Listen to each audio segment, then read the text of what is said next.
Добрый день. Вы хотите оформить читательский билет? Да. Вот так просто открывается доступ к мировой литературе. После реконструкции Национальная библиотека республики снова начинает выдавать книги. Михаилу Шакирову повезло. Сегодня он получил первый читательский билет. Я думал, тут будет толпа, я буду драться за книги. Я быстро все набрал, что хотел. Вот. А то, что хотели, нашли здесь? Да, здесь есть то, чего нет. Ну, в Казани точно, говорю, точно нет. С этого дня все это можно взять домой. На выдачу подготовили 40 тысяч новых книг. Очередей нет, процесс автоматизирован. Для того, чтобы сегодня взять книгу, достаточно пары касаний. И вот каких. Читатель берет понравившийся ему том, Положите книги на пол. сканирует его через вот этот терминал. Нажмите «Готово». Выберите действие.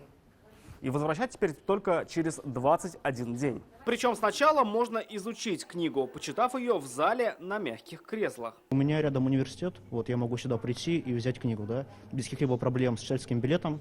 Я просто сажусь, выбираю и коротаю время. Во-первых, здесь очень много света, очень красивый вид, то есть он прям настраивает сразу на то, чтобы сразу читать. Во-вторых, много книг, их можно поизучать, выбрать сразу стопку, там полистать их, прежде чем что-то взять домой. Вот. Ну и в-третьих, можно с семьей приходить. Решили определить лучшее, что напишут, и наши типографии потом издадим. Может, когда-нибудь на полках нацбиблиотеки окажутся и книги этих начинающих писательниц. Они участницы литературного клуба библиотеки. Сегодня с ними познакомили министра культуры Татарстана. Хочу сказать, что это очень круто. Ирада Аюпова сегодня сама увидела, как книги начали выдавать по-новому. Наша задача, чтобы, придя сюда в первый раз, познакомившись вот с наиболее востребованными, наиболее популярными новинками, которые появились сегодня в мире книгоиздания, мы могли возможность переместиться еще во вторую зону, в зону, где действительно представлены наши национальные сокровища. Это те фонды, которые традиционно хранились в Национальной библиотеке. Это еще 150 тысяч книг в открытом доступе и более 1,5 миллиона в книгохранилищах. Здесь их не только сохранили, но и внесли в электронную базу. Перед вами представлен электронный каталог Национальной библиотеки. Здесь, введя автор заглавия, через поиск вы можете найти необходимую вам книгу.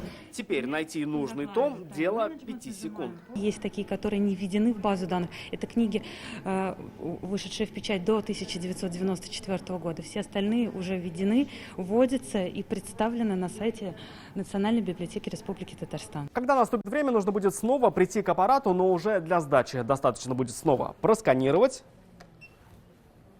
Выберите действие. Поместите книгу И опустить. в книгоприемник. Выберите действие. Все, книга сдана. Для удобства читателей на обложку каждой книги крепится специальный чип. Благодаря ему автоматизированные терминалы видят каждый том. На самом деле, ощущение праздника у нас у всех, потому что, наконец, мы можем заниматься тем, чем, собственно, должны заниматься, да? Но к этому мы прошли мы шли к этому очень трудной, сложной дорогой. Выдавать книги снова стали спустя полгода после открытия обновленной библиотеки. Начиная с этого дня почитать книгу и взять ее на дом сможет каждый желающий, достаточно читательского билета. Рамиль Шайдуллин, Данил Филатов, ТНВ, Казань. Закажи рекламу на ТНВ. Телефон в Казани 5 705 100.